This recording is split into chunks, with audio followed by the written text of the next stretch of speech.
How to log in Kroger credit card online account. For this, open a browser that you prefer and search for Kroger credit card online or account login and give it a search.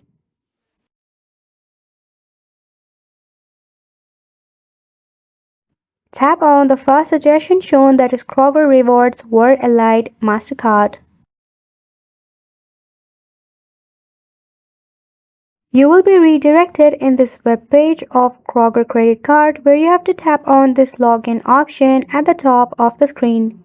Now wait for it to load. In here, to log into your account, you have to enter your username and your password. Once you enter your username, you can tap on Remember My Username so that you don't have to enter it again.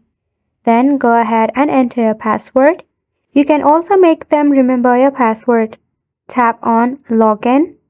If you have forgotten your username or your password, tap on Get Login Help. Once you tap on it, it will suggest you some of the articles and instructions to follow. Just follow as instructed to gain access to your Kroger credit card account.